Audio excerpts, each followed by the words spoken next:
Hola hermanos, que tengan un tremendo y mega saludazo con doble Z. Saludazo de Cusatón Aritmon. Bienvenidos a un nuevo video. Oramos hoy a nuestro Padre amado, Padre Santo, en nombre de Jesús, que nuestro Señor Jesucristo venga y habite entre nosotros. Él es nuestro Salvador y nosotros lo deseamos. En el nombre de Jesús, amén. Tenemos que hablar de las tribulaciones, las pruebas y los retos que se nos vienen y que desafortunadamente son el único medio a través del cual podemos fortalecer nuestra fe. Es a través de estas pruebas, retos y tribulaciones. Porque vayamos a Mateo capítulo 16, versículo 13. Viniendo Jesús a la región de Cesarea de Filipo, preguntó a sus discípulos diciendo: ¿Quién dicen los hombres que es el Hijo del Hombre? Y ellos dijeron que unos decían que era Juan el Bautista, otros Elías y otros Jeremías o alguno de los profetas. Así que esta pregunta tan tremenda, ¿quién dicen los hombres que yo soy? E infortunadamente el consenso de la iglesia de Israel era que nadie sabía quién era Jesús. Unos decían que era Juan el Bautista, otros Elías, otros Jeremías y alguno de los profetas. En la verdad no tenían ni idea quién era Jesús. Es increíble porque hasta los más instruidos, recordemos que Nicodemo era un rabino, un profesor de la ley en Israel, y él, que era tan instruido, no tenía ni idea quién era Jesús. Recordemos en Juan capítulo 3, versículo 10, respondiendo Jesús, le dijo: ¿Eres tú maestro de Israel y no sabes esto? El problema de los líderes hebreos era que habían puesto tanto énfasis en tradiciones de hombres que en realidad se habían perdido de la Biblia y habían perdido el significado de las profecías. Habían convertido la Biblia en su interpretación privada, a su propio acomodo, despreciando así las profecías del Antiguo Testamento que revelaban quién era Jesús. Y sabemos que lo que ocurrió en aquella época, en los tiempos de Jesús, será lo mismo que ocurra en esta época actual, que son los tiempos del fin. Y vemos claramente que la iglesia cristiana de hoy en día no tiene ni idea quién es Jesús. No saben ni siquiera quién es el Padre, ni quién es el Espíritu Santo. No tienen ni idea. En Mateo capítulo 16 de nuevo, volviendo, Jesús pregunta: ¿Quién dicen los hombres que es el Hijo del Hombre? Y Pedro le dice: tú eres el Cristo, el Hijo del Dios viviente. Una respuesta clarísima que por algún motivo las religiones cristianas no logran entender. El Hijo del Dios viviente, el Cristo. Pero ¿te has preguntado por qué Pedro le dijo: tú eres el Cristo? En realidad, ¿qué significa Cristo? Amigos, en este canal no se trata de tenerlos entretenidos para que pongan atención. Aquí se trata de que estudiemos, ¿ok? En Juan capítulo 1, versículo 40, Andrés, hermano de Simón Pedro, era uno de los dos que había oído a Juan y había seguido a Jesús. Este halló primero a su hermano Simón y le dijo: hemos hallado al Mesías, que traducido es el Cristo. Así que el Cristo significa el Mesías. En Juan capítulo 4, versículo 25, le dijo la mujer: sé que ha de venir el Mesías llamado el Cristo. Cuando Él venga nos declarará todas las cosas. Este versículo está hablando de aquella mujer en el pozo. Y sabemos que esa mujer era una mujer ignorante. No conocía las profecías, no era estudiada. Sin embargo, Jesús se le pudo revelar a ella diciéndole: yo soy el Mesías. Cumpliendo la profecía que decía, recordemos que Jesús vino a los suyos y los suyos lo rechazaron. Asimismo, como fue en el pasado, será en los días de la venida de Jesús. La propia iglesia cristiana va a rechazar al Cristo. Es la propia iglesia cristiana la que lo rechazará. En Juan capítulo 4 nos está mostrando a una mujer que nos dice: sé que ha de venir el Mesías. Es decir, ella conocía en parte las profecías. Aquel que llaman el Cristo nos declarará todas las cosas. Esta mujer, que no era estudiada, conocía una profecía que decía que había de venir el Mesías. Y el Mesías significa el Cristo. Así que amigos, volviendo a Mateo 16, vuelve la pregunta que dice: ¿quién dicen los hombres que es el Hijo del Hombre? En el versículo 16 del capítulo de Mateo 16, responde Simón Pedro: tú eres el Cristo, el Hijo del Dios viviente. Pero ¿por qué Pedro podría haber respondido que Jesús es el Cristo? Pedro también conocía la profecía, aunque era un simple pescador, un humilde pescador. Y aunque Pedro no tenía Nuevo Testamento para entender las profecías, era el Viejo Testamento. El Viejo Testamento nos habla de una profecía en la que habría de venir el Mesías a Israel. Amigos, solo hay 2 versículos en el Viejo Testamento en donde encontramos esta profecía, en donde se declara que Jesús llegaría a Israel como Mesías. En Daniel capítulo 9, versículo 24. 70 semanas están determinadas sobre tu pueblo y sobre tu santa ciudad para terminar la prevaricación y poner fin al pecado, expiar la iniquidad, para traer la justicia perdurable y sellar la visión y la profecía, y ungir al Santo de los Santos. Sabe pues y entiende que desde la salida de la orden para restaurar y edificar a Jerusalén hasta el Mesías príncipe habrá 7 semanas y 62 semanas. Se volverá a edificar la plaza y el muro en tiempos angustiosos. Versículo 26 dice, y después de las 62 semanas se quitará la vida al Mesías, mas no por sí. Así que el Viejo Testamento nos muestra en Daniel capítulo 9, 2 versículos donde encontramos la palabra Mesías, conectado perfectamente con la profecía de las 70 semanas cortadas del pueblo. Sin embargo, los líderes judíos habían declarado maldito todo aquel que estudie las profecías de las 70 semanas. Lo habían declarado alarmista. Asimismo, hoy pronto veremos que se presente un clamor en que las personas no deben leer el libro de las profecías. Y por eso tal vez era que no tenían ni idea quién era el Mesías. Por supuesto que era por eso. Por tanto, amigos, sabemos que la profecía de las 70 semanas es claramente parte de la profecía de los 2300 días que encontramos en Daniel capítulo 8 versículo 14, de la cual ya les he hablado en videos pasados.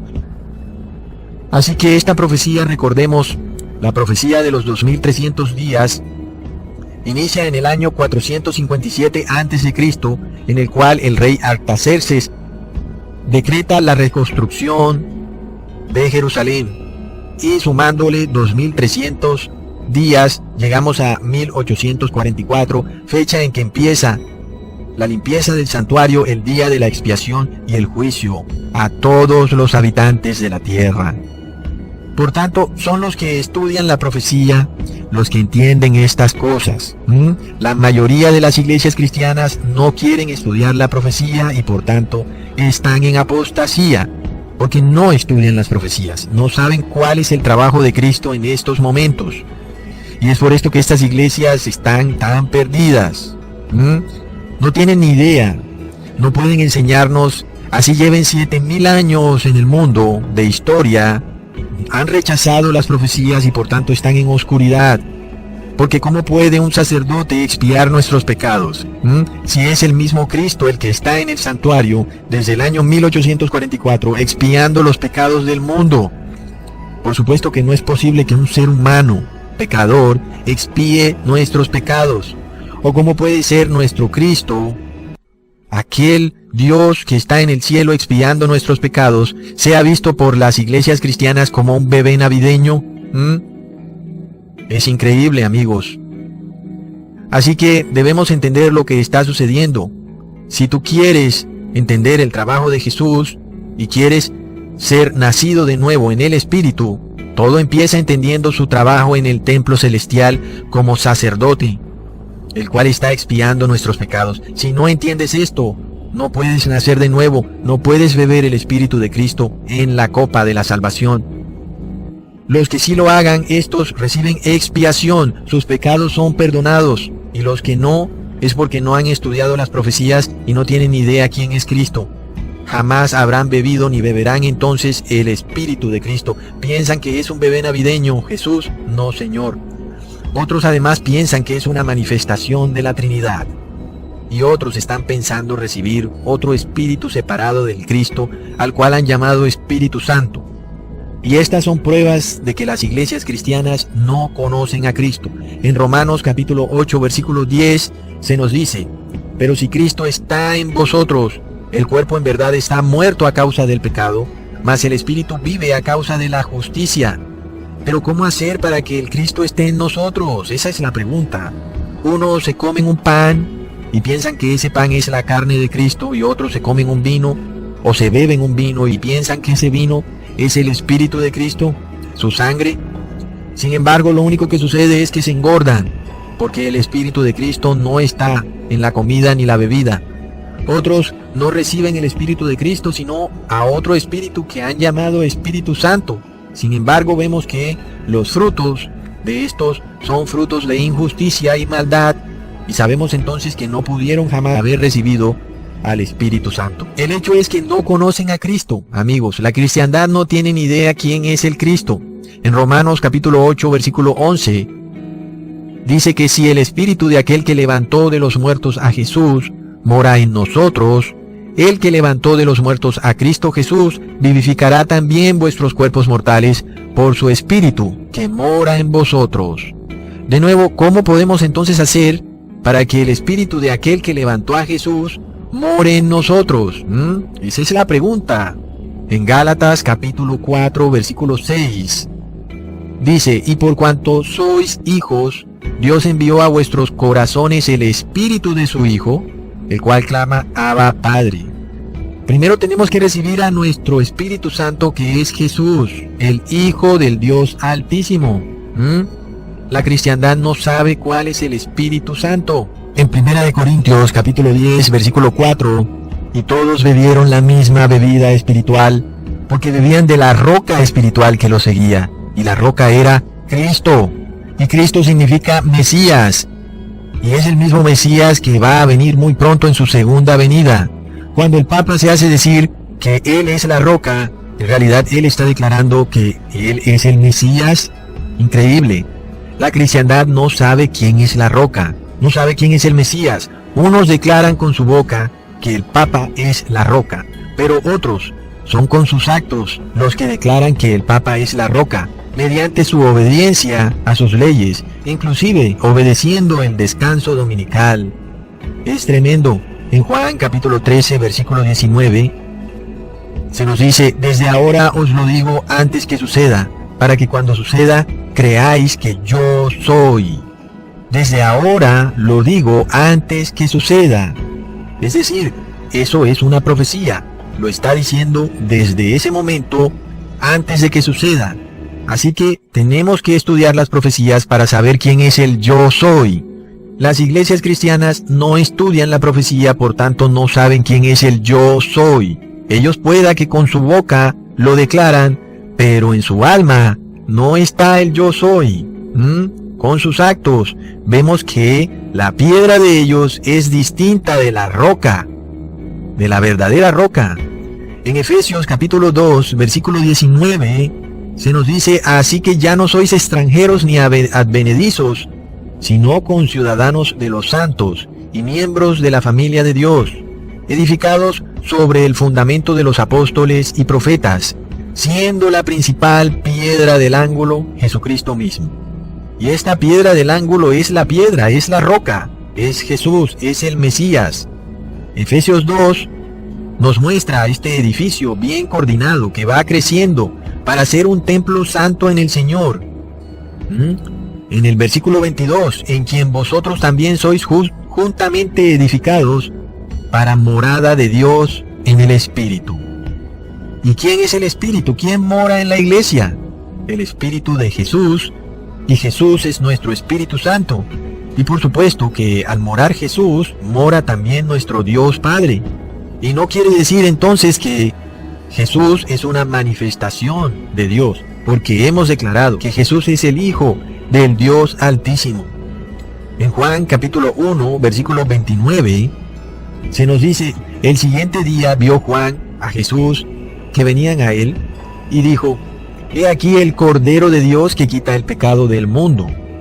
Por tanto, amigos, nosotros no estamos en ignorancia de lo que viene para la verdadera iglesia de Cristo.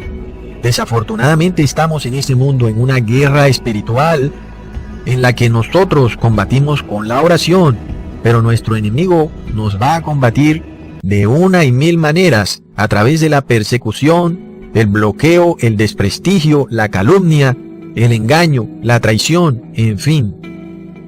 Y lo mismo que sucedió en los tiempos de Cristo, será lo mismo que suceda nuevamente con la iglesia verdadera en estos últimos tiempos, amigos. Como Cristo fue perseguido por una unión de iglesia y Estado, es lo mismo que va a suceder en los últimos tiempos.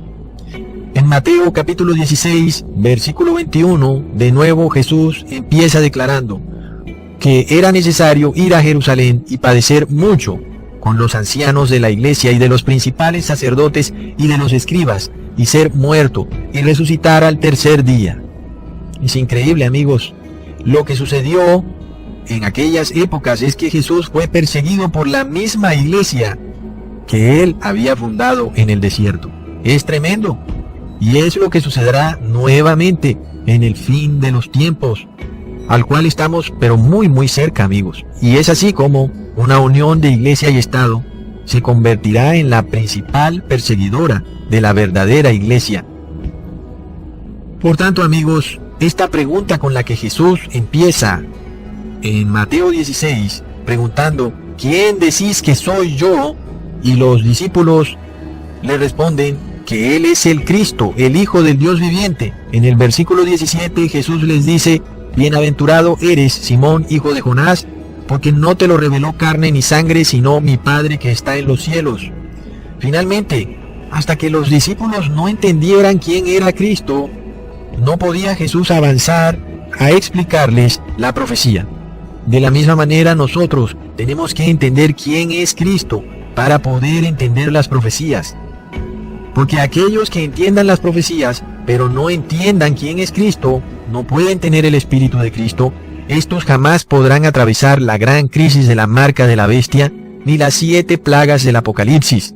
Entonces vemos que Pedro le responde a Jesús en el versículo 22, diciendo, entonces Pedro, tomándolo aparte, comenzó a reconvenirle diciendo, Señor, ten compasión de ti, en ninguna manera esto te acontezca. Y Pedro, a pesar de que entendía quién era Jesús, y a pesar de que conocía la profecía, no quería atravesar por este tiempo de angustia que Jesús le estaba recién revelando. Es lo que sucedía. Aunque Pedro tenía un conocimiento intelectual de quién era Jesús y cuáles eran las profecías, aún en su espíritu no había un cambio profundo, y por tanto, no quería que estas cosas sucedieran, porque la consecuencia lógica y obvia de que Jesús fuera perseguido era que sus discípulos también serían perseguidos. Por esto Jesús le responde en Mateo 16, versículo 23, quítate de mí, Satanás, me eres tropiezo, porque no pones la mira en las cosas de Dios, sino en las cosas de los hombres. Y es así que nosotros tenemos esta tendencia a poner nuestra visión en las cosas de este mundo. Queremos que todo siga igual. Queremos que no suceda las cosas de Dios, sino aquellas cosas que para nosotros aparentemente son tranquilidad, pero que para Dios son muerte. Dios sabe mucho mejor que nosotros, amigos. Es por esto que, aunque intelectualmente tengamos un entendimiento de las profecías y de quién es Jesús, necesitamos que el Espíritu de Jesús entre en nosotros para poder ver las cosas como Dios las ve. En Apocalipsis 13, versículo 15, se nos muestra lo que está muy pronto a suceder en el mundo y que lo estamos viendo con nuestros propios ojos. Somos esta generación que jamás pensó ver estas cosas cumplidas y ahora las estamos viendo, cuando se le permitió infundir aliento a la imagen de la bestia para que la imagen hablase e hiciese matar a todo el que no la adorase. Y lo estamos viendo, paso a paso, cumplirse ante nuestros propios ojos. Recordemos nada más los sucesos ocurridos durante la Edad Media, a aquel protestante llamado John Huss, el cual fue enviado a la hoguera y quemado vivo, cuyo único delito fue obedecer a Jesús y seguir la palabra de Dios. Él tuvo un encuentro con esta unión de iglesia y Estado que no aprobaba la adoración que John Huss tenía. Esta iglesia y Estado querían imponer sobre John Huss una adoración, un cumplimiento de ritos hechos por hombres, los cuales no tienen base bíblica. Por tanto, amigos, nosotros tenemos que hacernos esta pregunta. ¿Estamos preparados para afrontar la gran tribulación que está enfrente de nosotros? Porque Pedro no estaba preparado, él estaba en temor. Sin embargo, nosotros no tenemos por qué temer como Pedro, porque si en verdad permanecemos en Cristo, Él será nuestro refugio. En esa tormenta que está por venir, será nuestro guía fiel. Y si Él nos pone como elegidos para ser mártires, sepan muy bien que recibirán poder para atravesar esa prueba y poder ser testigos como mártires de la palabra de Dios. Muchas personas, cuando escuchan este testimonio, se enferman al ver semejante prueba que está delante de nosotros. Sin embargo, recordemos, amigos, en 1 de Juan, capítulo 4, versículo 18, que dice: en el amor no hay temor, sino que el perfecto amor echa fuera el temor, porque el temor lleva en sí castigo, de donde el que teme no ha sido perfeccionado en el amor. Y Pedro no había sido perfeccionado en el amor. Ningún discípulo, antes de que Jesús fuera colgado en el madero, había sido perfeccionado en el amor, aunque ellos tenían un conocimiento de quién era Jesús y de la profecía. Lo mismo sucede y sucederá muy pronto en las iglesias cristianas, las cuales, aunque tengan un conocimiento de la profecía y de quién es Jesús, si no continúan siendo perfeccionados en el amor, no podrán atravesar este tiempo de angustia que está muy cerca, amigos. Recordemos que para la iglesia supuestamente de Cristo, los fariseos, Jesús era supuestamente Juan el Bautista, otros que era Elías y otros que era Jeremías o inclusive algún profeta. Y sabemos, amigos, que Juan el Bautista fue encarcelado por una unión de iglesia y Estado y además luego decapitado. Y si tú te pones a pensar que qué tal que para ti sea este el destino de recibir la pena de muerte, solamente porque has obedecido la palabra de Dios, no porque hayas cometido ningún delito. Sabemos, amigos, que esto se va a poner difícil porque la misma Biblia nos declara que son tiempos que no han existido en la tierra jamás y que no volverán a ocurrir jamás. Sabemos, amigos, entonces, que cuando nuestros gobernantes están hablando de extremismo, de discurso de odio, es que están sentando las bases para perseguir a aquellos que se mantengan firmes en la fe de Jesús. Todos los sucesos que estamos viendo hoy en día en las noticias, donde supuestamente un loco fundamentalista realiza un acto barbárico, tienen como único fin perseguir a aquellos que tengan una fe firme en Jesús, los cuales serán llamados muy pronto fundamentalistas y extremistas. Amigos, van a levantar calumnias, van a levantar falso testimonio, lo que hoy conocemos como noticia falsa, en la que supuestamente alguien que tiene la misma doctrina nuestra hizo algo, un crimen terrible, y seremos juzgados como personas de la peor calaña, como enemigos públicos número 1, y seremos perseguidos porque seremos calumniados. Y aunque se nos lleve a juicio, no encontrarán ningún delito, pero aún así seremos condenados porque profesamos una fe de la cual no nos apartamos, y por esto seremos considerados extremistas y fundamentalistas. En Gálatas capítulo 2, versículo 20, se nos dice: con Cristo estoy juntamente colgado en el madero y vivo, no ya yo, sino vive Cristo en mí, y lo que ahora vivo en la carne, lo vivo por la fe del Hijo de Dios, el cual me amó y se entregó a sí mismo por mí. Entonces, el apóstol Pablo nos está mostrando este gran sacrificio que ha hecho Jesús, de venir a este mundo y sufrir y entregarse a sí mismo por nosotros. ¿Acaso no es justo que nosotros hagamos lo mismo por Él? Esta es la copa que muchos no querrán beber, pero es la copa del Espíritu de Dios. En Juan capítulo 21, versículo 18, Jesús le dice a Pedro: de cierto te digo, cuando eras más joven, te ceñías e ibas donde querías, mas cuando ya seas viejo, extenderás tus manos y te ceñirá otro, y te pasará donde no quieras. Jesús le estaba revelando a Pedro una profecía, que esa libertad de la que él había gozado en sus años de vejez sería restringida, sería prisionero. Y amigos, nosotros no estamos en ignorancia para entender que aquellas libertades de la cual hoy en día nos enorgullecemos, muy pronto serán anuladas. En un futuro que no está para nada lejano, las libertades individuales, o lo que hoy llamamos derechos individuales, serán abolidas completamente. Amigos, entonces Jesús nos revela el camino para la salvación en este mundo. ¿Cómo recibir a Cristo? ¿Cómo recibir el Espíritu Santo? ¿Cómo beber esta copa de la salvación? Es solamente a través de la oración, entendiendo entonces esta revelación, que el camino para llegar al cielo es el camino del Calvario. Amigos, el camino para llegar al cielo no es el camino del deleite, de la fiesta, del disfrute, que es el camino del mundo, el camino del turismo, el camino de los restaurantes, de la vida de pasiones. No, el camino para llegar al cielo es inevitablemente el mismo camino que transitó Jesús, el camino hacia el Calvario, el camino hacia la gloria. Es este mismo camino transitado por nuestro Maestro, por el Mesías, por el Cristo. Así que amigos, no tengamos miedo ni temor, sino que oremos para recibir a nuestro Espíritu Santo, quien nos dará fortaleza y valor para atravesar este camino, en el cual veremos a lo lejos las puertas del cielo abiertas y una vida eterna, en la cual jamás moriremos, sino que seremos eternos por los siglos de los siglos, para vivir junto con nuestro Salvador en un nuevo Edén. ¿Y será acaso un precio muy pero muy pequeño el que tendremos que pagar, el pasar por este camino de Calvario? Un pequeño periodo de angustia y de sufrimiento que está enfrente de nosotros.